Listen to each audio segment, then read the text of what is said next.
안녕하세요. 플립입니다. 이번 주는 토큰 증권 가이드라인 정비 방안 발표 내용 해설의 마지막 세 번째 Q&A 시간입니다.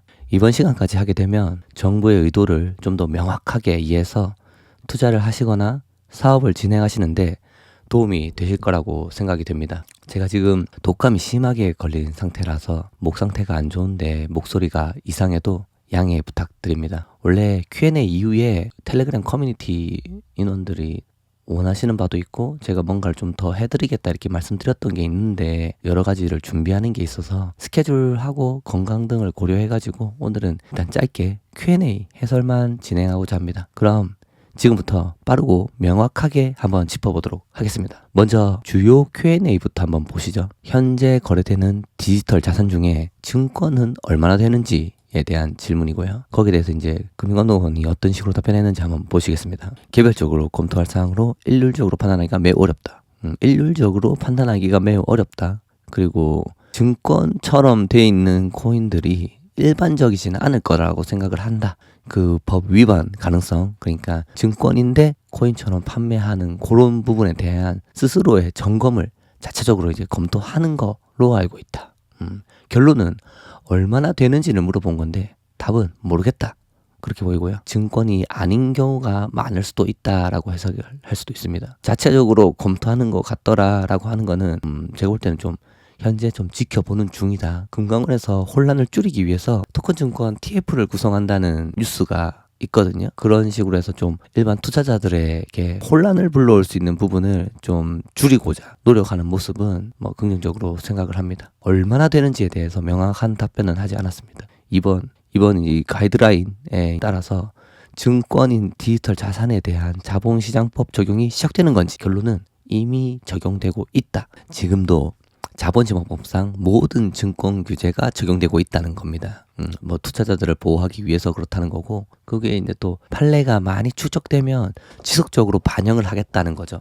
그러니까 완성형은 아니라는 겁니다. 앞으로 고쳐 나가겠다라고 생각하시면 될 것 같습니다. 3번은 디지털 자산이 증권으로 판명되면 어떻게 처리되는지에 대한 질문이고요. 규제를 준수하지 않고 발행 유통했다면 제재된다. 그리고 가상자산 거래소에서 상폐된다는 얘기죠. 지속되지가 없다는 말이. 거래가 이제 중단됐다 하더라도 발행인에 대한 청구권이 이제 다 사라지는 건 아니다. 그 말은 뭐냐? 증권은 증권이기 때문에 증권으로서의 그 투자자의 권리는 있다는 거죠. 부작용을 최소화하는 방향으로 갈 거다. 뭐 이렇게 답변을 했는데 뭐 이런 청구에 대해서 청구는 그럼 어떻게 되는 건지 또 해외 여러 거래소에 등록되어 있는 코인에 대해서는 어떻게 할 건지에 대한 구체적인 답변은 없습니다. 그거에 대해서 정부가 임의로 판단할 수도 없는 문제고요. 그리고 뭐 국내에서만 판매하는 코인이 있다면은 뭐 제재를 하고 시정 조치가 가능하겠지만 해외 여러 나라에 판매되는 거는 사실 어떻게 할 수가 없습니다. 정부 입장에서도 그렇죠. 전 세계가 합심해서 어떻게 뭔가를 하지 않는 이상은 힘들 거다. 저도 뭐 그렇게 생각을 하고요.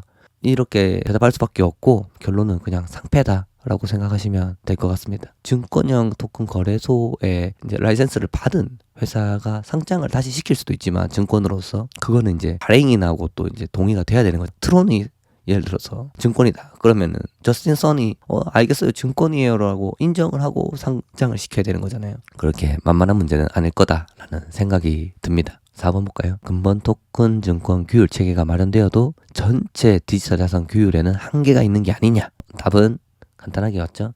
자, 디지털 자산 기본법이 제정이 되면 디지털 자산 기본법하고 자본시장법으로 전체적인 이 체계가 완성이 된다고 판단을 한다 그렇게 보이고요. 그리고 이게 초기이기 때문에 예기치 못한 변수가 생길 가능성이 저는 있다고 생각이 듭니다. 이 두 개로 완벽하게 커버하기는 힘들 수 있다.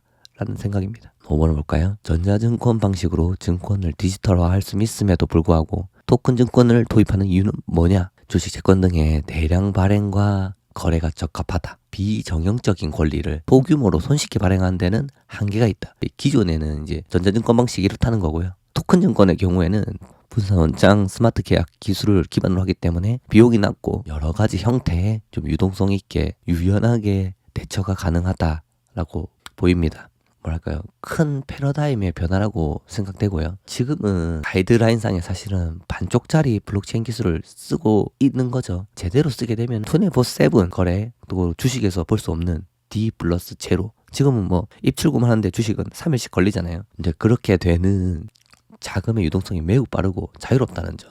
낮은 비용하고 다양한 토큰 증권의 종류를 내세우는 이유는 판매를 하기 위한 등록 과정에서 전자증권 방식으로 되는 반쪽짜리라서 블록체인 기술의 진짜 장점이 써져 있지는 않는 것 같습니다. 핑계를 대고 있다. 그렇게 생각을 합니다. 볼까요? 6번 보겠습니다. 발행인 계좌관리기관의 요건이 너무 높으면 스타트업이 STO를 통해서 자금 조달하기 어려워지는 거 아니냐? 대답은 이렇습니다. 누구든지 토큰 증권 형태로 발행이 가능하다만 요게 이제 구체적인 요건은 추가적인 의견을 수렴하고 전자증권 제도의 안정성과 투자자 재산권 보호를 위해서 꼭 필요한 수준으로 정할 것 같다. 이거는 누구든지 발행할 수 있다 했지만 추가적인 의견 수렴도 필요하고 낮은 기준으로 하겠다는 말로는 보이지 않습니다. 그래서 저는 기존 증권 회사에 훨씬 유리할 거다라는 판단이 생각이 듭니다. 7번 투자계약증권과 수익증권의 장외 거래 중개업을 신설하는 이유는 뭐냐? 지금은 상장 주식 시장이 중심이고요. 장외 시장은 허용되어 있지 않았다. 이제 수요가 생기니까 소규모 유통 시장에 적합한 측면이 있다. 그래서 이제 허용한다 이런 내용이고요. 다양한 방식으로 해서 조금 요건을 까다롭지 않게 하고 예를 들면 이제 크라우드 펀딩 같은 거라고 생각하시면 되겠죠. 소규모 사람들이 이제 발행을 하고 그런 걸 이제 증권으로서 거래를 할 수 있는 시장을 만들겠다라는 거. 투자자의 주의는 필요합니다. 8번 발행한 증권을 장외 시장에서 직접 유통할 수 있도록 해야 토큰 증권 시장이 활성화되는 거 아니냐. 발행하고 시장 운영의 분리. 요거는 투자자를 보호하기 위한 자본시장 제도의 기본 원칙이다. 장외도 동일하게 적용된다. 다만 현재는 샌드박스를 통해서 제한적으로 좀 테스트 중이고 결과에 따라서 일단 해보고 부분적인 제도 개선 여부를 검토할 거다. 이거는 이제 샌드박스로서 한번 실험적으로 해보겠다는 얘기고 이게 괜찮다 싶으면 이런 기본 제도의 원칙이 있음에도 불구하고 조금 제한적인 조건을 부과해서 시행할 수 있도록 하지 않을까 하는 생각을 해봅니다. 이렇게 8번까지 알아봤고요. 추가로 추가 Q&A가 있거든요. 요거는 한번 어떤 내용이 있는지 살펴보도록 하겠습니다. 발행 규율 체계에 대해서 얘기가 나왔고요. 토큰 증권에만 발행인 계좌 관리기관을 허용하는 이유가 뭐냐? 기존 전자증권은 안 하고 왜 여기만 해? 일단 이유는 계좌기관이 관리기관 분산 원장을 쓰면 계좌관리기관이 단독으로 계좌부를 관리하는 기존의 전자증권하고 다르다 이거였어. 여러 노드가 관리기관이 여러 포인트라는 거죠. 여러 가지 노드가 참여해서 기록 검증하니까 사후에 조작 변경하기가 어렵다. 방지할 수 있는 장점이 있다. 신뢰성 있는 발행인이 직접 기록하면은 법상 효력이 부여되는 공부로 인정될 수 있다. 기존 전자증권이 계좌관리기관 단독으로 여기에 발행하면은 계좌관리기관을 허용하기가 어려운 측면이 있다.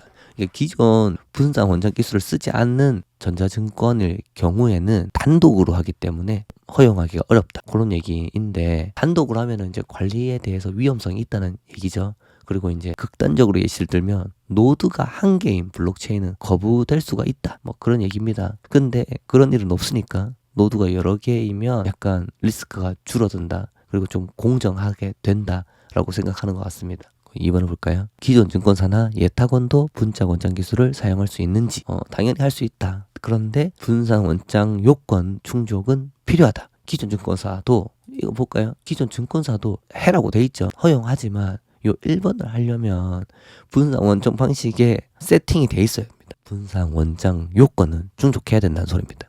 분산 원장 요건 뭐냐? 요 요건, 요 7가지 요건을 만족해야지 가능하다 이 말입니다. 위 변조 우려만 없으면 모든 블록체인 기술을 제한 없이 활용할 수 있는가?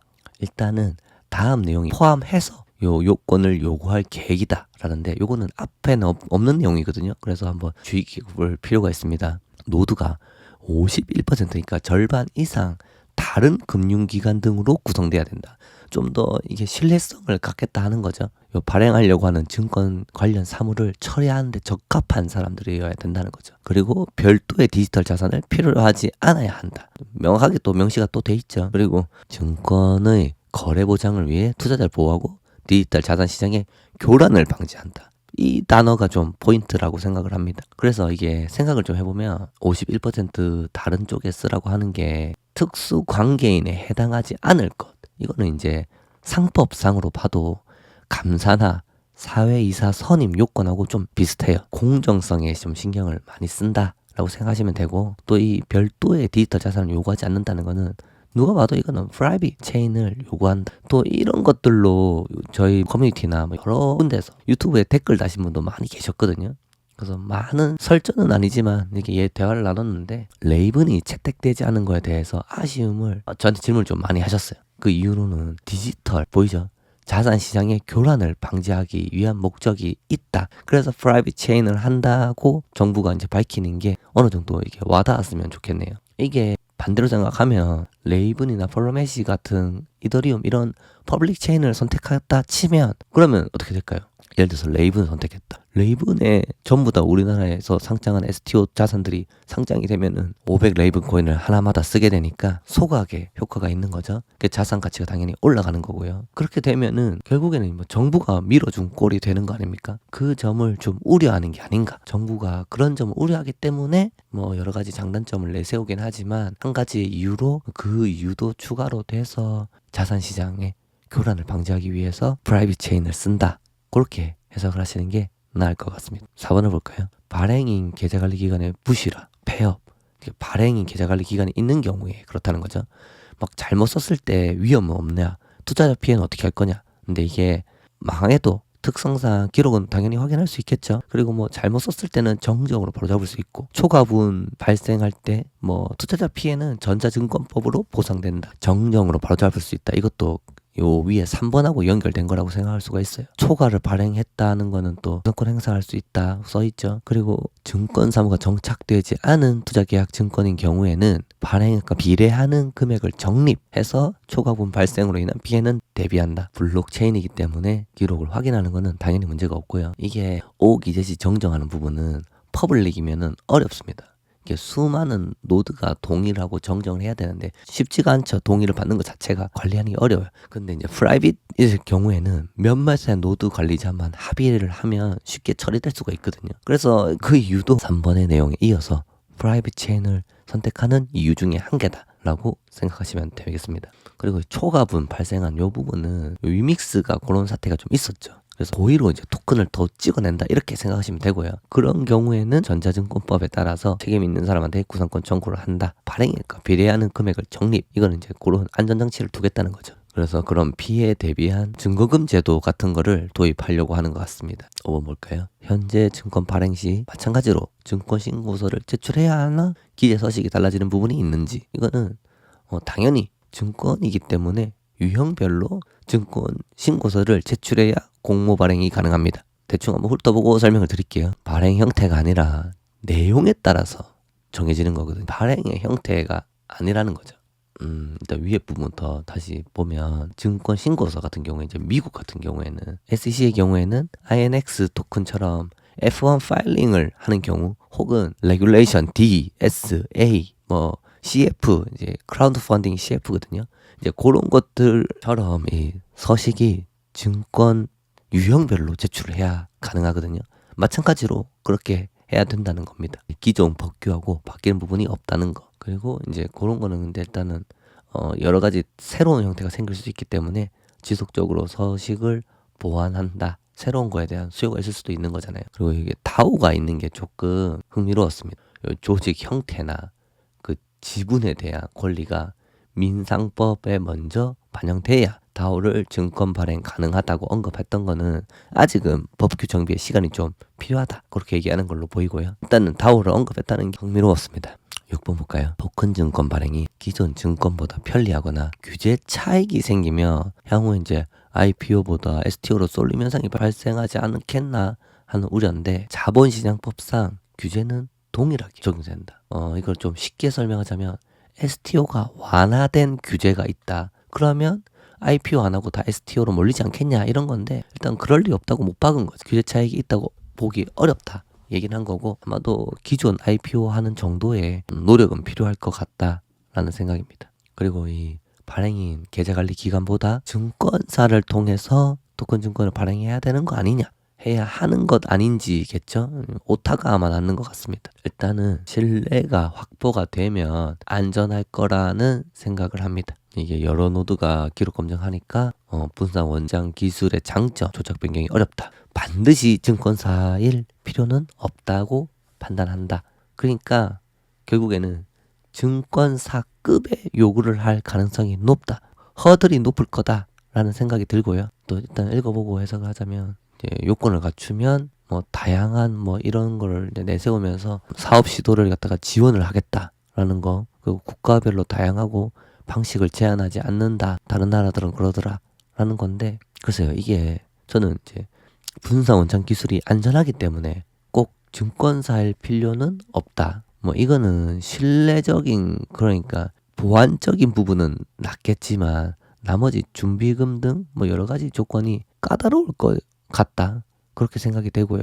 외국의 경우를 다양하게 존재한다고 말을 덧붙이는 걸로 봐서 좀 약하게 허들이 좀 낮아질 수도 있지도 않나 하는 생각도 좀 들기도 했어요. 아직 확실하게 정해진 거는 아닌 것 같고, 구체적인 거는 일단 나와 봐야 할 것 같습니다. 8번, 예탁결제원이 수행하는 증권 발행심사는 어떤 것인지. 현재도 발행심사를 하고 있고요. 증권의 외형을 갖췄는지, 뭐 양도 가능성, 대체 가능성이 있는지, 뭐 이런 것들을 법령 위반이 되는지를 체크하는 그런 역할을 한다. 예탁결제원이 그런 데다라는 설명입니다. 그리고 유통 규율 체계에 대해서 한번 볼까요? 1번, 기존 증권사도 투자계약증권, 수익증권, 장외거래 중개업을 받을 수 있냐? 기존 증권사 당연히 자본시장법 뭐에 따라서 장외거래 중개업 영위를 할 수 있도록 할 계획이다. 소정의 요건을 갖춘 신규 사업자에 대해서도 인가를 할 생각이다. 가능하다라는 게 일단 답변이고, 내가 말하는 조건 다 갖추면 신규 사업자도 받아주겠다. 그런 말이죠. 2번, 장외거래 중개업자를 통한 거래에 투자 한도를 왜 두냐? 그 약간 혁신성을 제한하는 게 아니냐? 일단은 읽어보고 말씀드릴게요. 일반 투자자가 직접 참여하는 요거 소규모 시장 이제 매출 공시를 면제받습니다. 좀 약간 위험하다고 말하는 부분이 이런 거예요. 그리고 뭐 기존에 하던 이제 증권, 주식 그런 시스템하고 다르게 시장 참여자를 증권사로 제한하거나 시장의 감시를 적용하지 않는다. 그래서 투자자 보호를 위해서 뭐 시장 질서를 위해서 투자 한도를 그래서 제한하겠다. 감시를 덜 하고 공시도 면제받으니까 투자 한도를 줄여서 좀 소액 투자자 간 거래만 허용하도록 하겠다. 위험 부담을 줄여주겠다 이거죠. 투자 위험이 높은 투자계약증권은 더 낮은 투자 한도를 두도록 할 거고, 단계적으로 잘하고 있으면 확대를 하겠다. 그리고 이거는 뭐 크라우드 펀딩 하는 거랑 유사하다고 보면 돼요. 와디즈 그런 거 있잖아요. 뭐 그거랑 유사하다. 그렇게 보시면 될 것 같아요. 그래도 이게 공시나 감시 같은 게 없기 때문에 아무리 소액이라도 소비자들은 항상 주의하셔야 된다. 그 말씀을 드리고 싶네요. 3번 볼게요. 장외거래 중개업이 조각투자 관련 샌드박스를 제도화하는 거냐? 유통 플랫폼 부분은 제도화하는 게 맞다. 발행 유통 겸용 특례를 받고 있는 거다. 원래는 이걸 구분하도록 돼 있잖아요. 발행사랑 유통하는 거에 대해 네, 혁신성과 투자자 보호 이슈 등을 이제 추가로 검증해가지고 별도로 이제 검토하겠다. 조금 말을 돌려놨죠. 발행과 유통을 같이 하는 겸용의 특례를 받고 있는 거거든요. 샌드박스 기간 동안 혁신성 및 이제 투자자 보호 정도를 검증해가지고 제도화를 할지 말지 그런 거를 이제 검토하겠다. 제가 이거 봤을 때는 일단 정부는 좀 긍정적으로 시도를 하고 있다. 그렇게 생각을 합니다. 투자계약, 증권, 수익증권, 상장시장 관련해가지고 내용입니다. 1번, 증권거래소 디지털 증권시장, 증권거래소의 디지털 증권시장으로 상장되어서 거래할 때 기존 전자증권으로 전환하면 토큰의 혁신성이 사라지는 거 아닌지, 이거는 제가 질문하는 거죠. 왜 블록체인으로 끝까지 안 하냐 이거죠. 일단 뭐라고 하는지 한번 볼까요? 처리 속도에 한계가 있다. 이 상장시장 수준의 거래량을 처리한 거는 어렵다고 생각해서 그렇게 했다는 거죠. 글쎄요. 그리고 기술적으로 한계가 있다. 안정적 거래를 하기 위해서는 불가피했다. 기술적으로 문제가 있고 거래량이 너무 많을 것 같아서 그냥 블록체인 안 쓰고 마지막에는 기존 전자증권처럼 상장을 시키겠다 한 건데, 저는 사실은 이거는 뭐 납득하기 어렵습니다. 제 상식으로는. 왜 납득하기 어렵냐? 처리 속도가 전자증권이 빠르다는 거 저도 인정을 하는 부분입니다. 근데 상장 시장 수준의 거래량 처리가 어렵다고 하잖아요. 근데 처음부터 상장 시장만큼 토큰 증권의 수가 많을 건 아니지 않습니까? 처음에는 굉장히 작을 거란 말이에요. 처리량이. 처음에는 빨리 스타트를 해서 보완해 나가는 방향으로 가야 되는 게 맞는 거 아니냐 이거죠. 빠른 기술의 체인들도 많이 생겨나고 있고 이 기술적 한계를 핑계로 좀 대고 있는데, 요걸 핑계로 안정적 거래를 위해서 불가피하다라는 거는 좀 저는 이해하기 어렵습니다. 이 아까 그 분산 원장 기술의 노드 운영자가 여럿이라서 더 안정하다고 또 설명을 했었고, 또 여기서 말하는 속도에 한정해서 안정성을 이제 설명하는 거다라고 생각을 하는 거라면 여러 체인들을 고려해서 개발을 시도해보는 게 어떠냐, 그런 생각이 좀 들더라고요. 좀 핑계에 불과하다, 저는 그렇게 생각을 합니다. 어차피 상장하는 토큰이 막 수십 개 수백 개 아닐 건데, 처음부터 지레 겁먹고 지금 준비가 안 됐다는 얘기죠. 그냥 기술적 한계라는 말이 그래서 그렇지. 왜 해외에서 뭐 미국에서는 지금 하고 있잖아요. INX 토큰 지금 INX에 상장해서 다 하고 있잖아요. 많은 회사들이 상장을 이미 하고 있는데, INX, T0, 세큐리타이즈 뭐 많은데, ADDX 같은, 왜 여기는 어렵다고 하는 거예요? 굳이 옛날 방식을 또 마지막에 도입하겠다는 건지. 이게 반쪽짜리다, 이것 때문에 반쪽짜리라서 저는 불만이고, 여기에 대한 답변은 저는 수긍할 수 없습니다. 거의 대부분 저는 수긍하기가 어려운 답변입니다. 2번 볼까요? 디지털 증권시장 상장 요건을 완화하면 투자계약 증권을 발행 상장해서 우회 상장 효과를 누리려는 기업이 있을지 않을까. 이 말은 IPO를 못하고 STO로 오는 게 있지 않겠냐, 이 말이거든요. 상장 요건은 코넥스하고 유사한 수준이 될 거다. 그래서 말도 안 되는 소리다, 어렵다. 그리고 심사 과정에 주식하고 동일한 내용의 투자계약 증권이면 정정 요구가 이루어질 거다. STO라고 만만치 않을 거다. IPO 하는 것만큼 어려우실 거다. 단지 이제 상장에 대한 비용이 좀 절감되는 건 있겠죠. 그리고 이제 기타 3가지 질문이 마지막으로 있습니다. 증권성이 있더라도 토큰이라면 자본시장법이 아니라 가상자산 관련 제도를 적용해야 하는 거 아니냐? 이건 사실 말도 안 되는 질문을 했는데, 답변 한번 볼까요? 증권의 정의에 부합하는지에 따라서 결정한다. 이제 증권인지 아닌지를 보고 결정한다는 거고, 동일 기능, 동일 규제, 원칙, 자본시장법 당연히 해야 됩니다 라는 거죠. 이건 좀 질문 수준이 매우 낮습니다. 그리고 이게 증권이면은 증권의 정의에 맞는 규제가 들어가는 게 맞죠. 동일 기능, 동일 규제, 원칙에 따라서 증권이니까 당연히 자본시장법을 적용받는 게 맞다, 저도 그렇게 생각하고요. 질문이 조금 너무 수준 낮다라는 생각입니다. 2번 볼까요? 자본시장법 적용을 받는 토큰 증권과 가상자산 관련 법을 적용받는 비증권 가상자산 간에 규제 차익이 있는 거 아니냐? 재밌는 질문입니다. 이거는 당연하다. 제도가 정비되면 규제 차익을 악용할 소지에는 대부분 해소될 거다. 제도가 이제 해결을 할 수 있도록 하겠다, 제도를 정비하겠다, 이런 말이죠. 이건 좀 두고 봐야 되지 않나 라는 생각입니다. 그러니까 누구는 자본시장법에 걸리고 누구는 가상자산 관련법이라고 하는데, 이거는 이제 디지털 증권, 지금 가상자산 관련법 제정 준비하고 있잖아요. 여기 들어가거나 여기 들어가는 것에 따라서 좀 차익이 생기지 않겠냐는 건데, 뭐 그 당연한 거고, 정비를 해서 똑바로 잡겠다, 걱정하지 마라, 이런 말입니다. 그리고 이제 토큰 증권 거래 시 가상자산으로 결제하는 것이 허용될 거냐, 이거는 이것도 상당히 흥미로운 질문입니다. 사실상 거래가 제한된다. 일단 내용만 한번 대충 보겠습니다. 안 된다는 얘기죠. 그리고 토큰 증권의 발행 유통 허용하기 위해 마련되는 새로운 제도 내에 가능한지 여부의 문제다. 애매합니다. 또 읽어볼게요. 가상자산으로 결제하였다는 이유만으로 또 증권성이 부정되는 건 또 아니다. 이랬다 저랬다 대답하는데 좀 이상하죠. 이거는 답변이 좀 애매합니다. 이게 분산 장부 요건이 충족 안 돼서 사실상 이제 거래가 제한될 거다라고 하는 게 분산 원장 요건 5번을 이야기하는 것 같거든요. 볼까요? 5번. 권리자 및 거래 정보 기록을 위해서 별도의 가상자산은 필요하지 않을 것.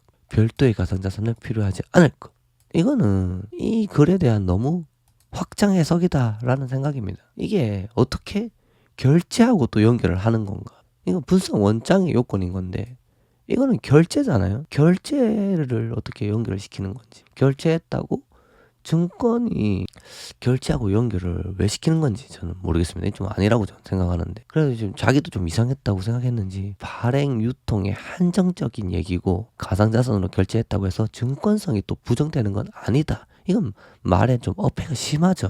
이걸로 거래 제한을 두는 건 좀 타당하지 않다고 저는 생각합니다. 그래서 제 생각은 결국 허용되지 않겠냐라는 생각이에요. 왜냐면 이게 가상자산으로, 그러니까 토큰 증권을 살 건데 비트나 이더나 이런 걸로 샀다고 해서 보이죠? 증권성이 부정되는 것도 아니라는 거예요. 그러니까 증권성이 그대로 유지되는 건데, 단지 가상자산으로 샀다는 이유만으로 증권은 그냥 증권으로서 올바른 가치를 주고 내가 산 건데 맞잖아요. 좀 그걸 인정하는 거잖아요. 근데 토큰 증권의 발행 유통을 허용하기 위해 마련되는 새로 제도 내에서 가능한지 여부의 문제다. 그러니까 내가 좀 써놨는데 좀 읽어봤냐 이런 얘기로 보이고 이건데 이거 증권성이 바뀌는 건 아니다. 그러면 왜 거래가 제한을 될 거다 라고 얘기하는 건지 답변이 어눌합니다. 지금 그 관련된 내용 여기서 이거밖에 없거든요. 별도의 가상자산이 필요하지 않아요.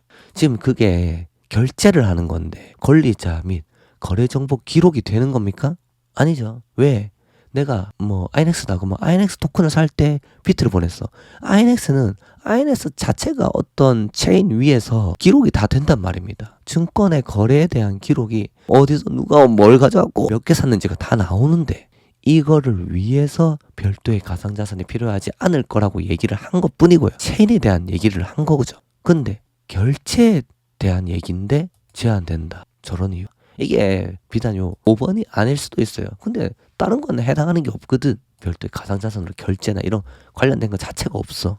근데 왜 이걸 제한을 하느냐. 아직 정부도 완전하지 않다. 미완이다.